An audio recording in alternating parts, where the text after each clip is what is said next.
We bought 20 acres of land in the middle of nowhere, East Texas. We're down about 18 red dirt roads, and when it rains too long, we have to use a boat to get around. Our property backs up to a huge nature reservation, and to the west is a Native American reservation. We couldn't find any history on the property when we were looking at buying it, other than the previous owner was in prison, but we didn't know why. We needed a large, cheap plot of land to homestead though, and this place met every one of our needs, including a beautiful spring-fed creek running through it. And since it's pretty much surrounded by reservations, that means there's a lot of wildlife. We don't hunt, but we do love living around animals. My husband is a veteran who saw war 3 times, and being in nature is the most healing form of therapy for him. That and actual therapy, of course. The listing said there was an old house, a camp house, and a deer stand, but the realtor couldn't tell us where they were because the land was so overgrown. We found the old house pretty quick, but we hiked for 2 days and didn't find either the camp house or deer stand. Then we started tearing down the house because it was falling down anyways and wasn't more than just a shack to begin with. When we got to the bathtub, my husband was busting it up with a hammer to remove it in pieces, and on one of the swings something stuck to his hammer, so he stopped and we both investigated. It was a pair of little girls' underwear with Dora the Explorer on them and a large pad inside them with a brown stain. We found multiple pairs hidden under the tub, so we called and reported it, thinking it was evidence of something potentially foul, considering the owner was in prison, but authorities never even came out. We took pictures of them but then burned them from lack of knowing what to do at the time. The next night, I started getting the strangest feeling of dread, or like someone was nearby. It's hard to explain, but do you remember when you were little and you were running home in the dark from playing and you'd get that feeling something was chasing you, but it wasn't? From the day we found those underwear, I would randomly get that feeling, but always at night. A few weeks later, we decided to sell some trees from 1 acre so we could get a well and solar. The guys came out and cleared an acre, which revealed the camp house that we searched for in a grid pattern and couldn't find. This house was right behind the house we tore down and we couldn't find it. When my husband opened the door to it, we were shocked to see a cute little loft and a bunch of plastic totes full of letters from the previous owner to his wife. I won't get into too many details, but we knew he was in prison for multiple kinds of family abuse. Authorities didn't want the letters either, but we never threw them away or burned them, we just left them there. A year goes by, and other than minimal little events of strange things happening or scary feelings at night, things were chill. Then one summer night, my daughter asked me why I went up to the camp house and if I knew I had left a candle going. None of us ever go up to that camp house. On a couple occasions just to show family members that we're curious, but that's it. I definitely wasn't in there that day, neither was my husband. I got full-body chills when she asked and I jumped up. I ran outside and looked up at the camp house. Sure enough, there was a candle flickering in the window. I'm only afraid of one thing in this life, and that is losing my kids or husband, but I became so scared it was like a visceral reaction. I ran inside, woke up my husband, telling him someone was in the camp house.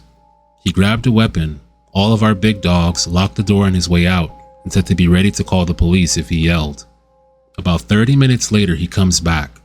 He said the dogs didn't alert to anything, he never saw anyone leave, and there's only one exit, but no tracks. Nothing but an old oil-burning candle still lit. He said his hair stood all the way up the closer he got though, and our dogs that normally would have ran ahead of him lingered behind him. We still haven't figured out what happened that day, but we talk about it all the time. Fast forward through the next few years, same thing, just minor weird events and random nights where I'd be standing in the kitchen and suddenly have fear wash over me. We experienced so much loss during those years, it was like we had nonstop whiplash. We lost almost all of the core family members, and the years are pretty blurry because of that. Last year though, we finally lifted our heads back up and started living again. We bought a 3-bedroom, 2-bath 2015 mobile home and had it placed near where the old house used to stand. The feelings of fear at nighttime started immediately. It also ran into the mornings now. I started hearing things that sounded like one of my cats jumping down from their tower behind me, but they weren't there when I turned around. My daughter, who has a rare incurable heart disease, also began having these weird episodes but she was so scared she would get a couple of our dogs to sleep with her, but she's 18 and has never had issues like that. In the last few weeks, things have picked up big time. My mother-in-law lives in an RV in front of our house because I'm her caretaker, and she got very sick a couple weeks ago. She was in the ICU for almost 8 days, and during that time, I bought these floating candles, the kind you see in Harry Potter, and I thought they were defective because one of them would randomly come on. I investigated thinking maybe the connection was loose, but no, it wasn't the same candle either. It'd be different candles every time, but only one at a time. I bought a different brand of them, a more expensive brand. They're much better quality, and one at a time they will randomly come on. By this point, I can barely stand in my kitchen alone at night. I'm jumping constantly because I think I hear a cat jumping down, but there's never a cat there. I'm racing to bed to hide under the covers like a child. A few nights ago, I was in bed listening to an audiobook and doing a puzzle on my phone to wind down, when out of nowhere, I feel uneasy. So I look over at my husband and I feel instantly nauseous. He's asleep with his hand held straight in the air like he's grabbing for something, and there's one single candle on right above his hand. I grabbed a picture, and the second I hit that button, his hand fell back to his side and the candle slowly dimmed out. I don't know what's going on, but I feel like I need to figure it out. Someone I know suggested putting sage around the house, but I did that when we bought it. My daughter mentioned that I had been buying a lot of stuff from this thrift store in town that was owned by an old woman that hoards stuff, and estate sale rejects always go to her, but these events have been happening long before I started buying antiques. I don't know if it matters, but my husband has PTSD and is a very sensitive person to energies. He strongly believes he's seen men at work in the old part of the mill that died on the job. His mill dates back to 1910, and people used to die there pretty regularly. He's also what I call a death doula. I mean, I didn't make that name up. Apparently, I started calling him that before learning it was a real thing. Death seems to follow him around, but not in a menacing way. It seeks his comfort. He has sat beside and watched over 20 people pass. Sometimes he'll just have met them right before they make that journey to the next. He's such a calming person to them in their final hours. I don't know if any of this information may help with telling me what I should do next, but I'm so hopeful that someone can give me ideas because I do not like living like this.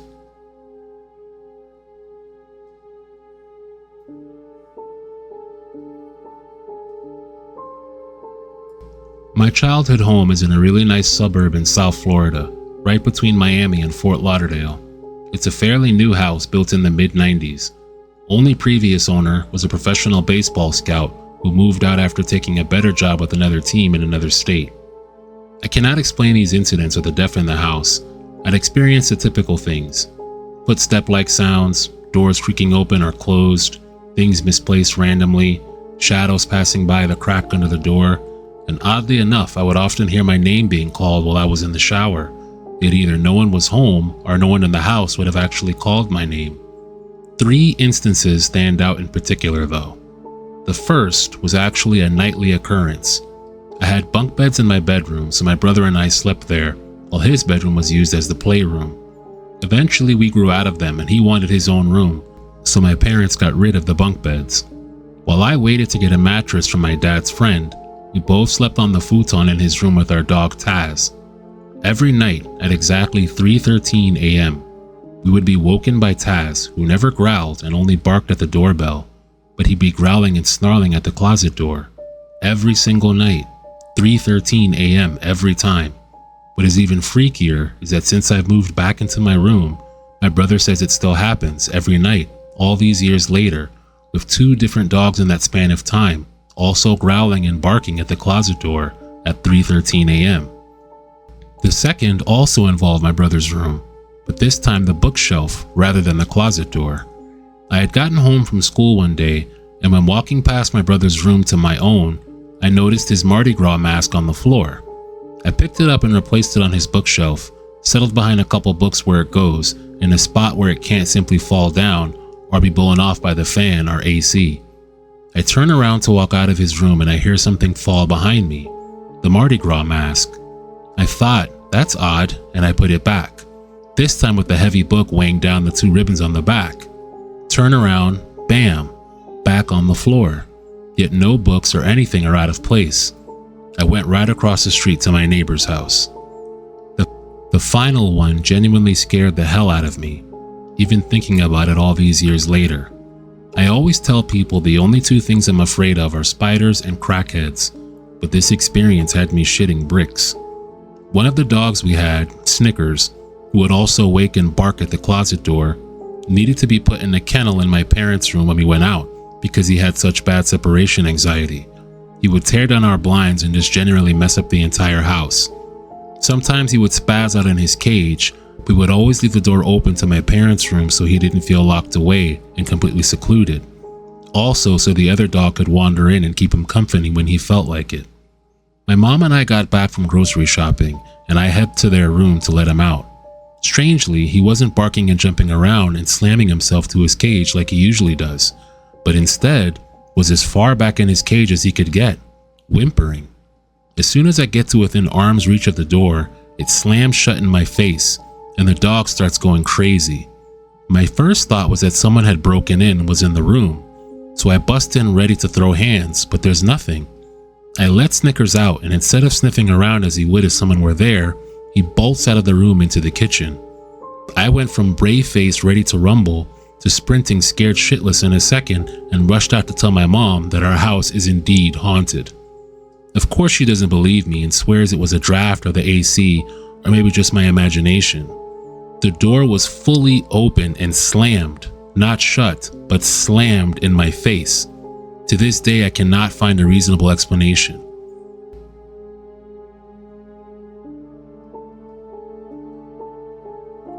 I was born in Alaska, though the word home never meant much to me. My father was in the military, and we drifted from place to place like leaves caught in a restless wind. My earliest memories settle in North Carolina on Pope Air Force Base, a flat stretch of earth where summer air clung heavy to the skin, and the nights seemed darker than they should have been. When my parents divorced, I stayed with my dad. He remarried quickly. My new stepmom was pale, frail, and often in and out of the hospital. A feeding tube curled from her chest like some foreign root, an anchor that seemed to tether her between here and somewhere else. It wasn't long after she moved in that the nights began to feel different, like the house was listening. The first time I saw her, it was late. The house asleep, breathing in soft creaks. I had slipped from my bed to fetch a glass of water.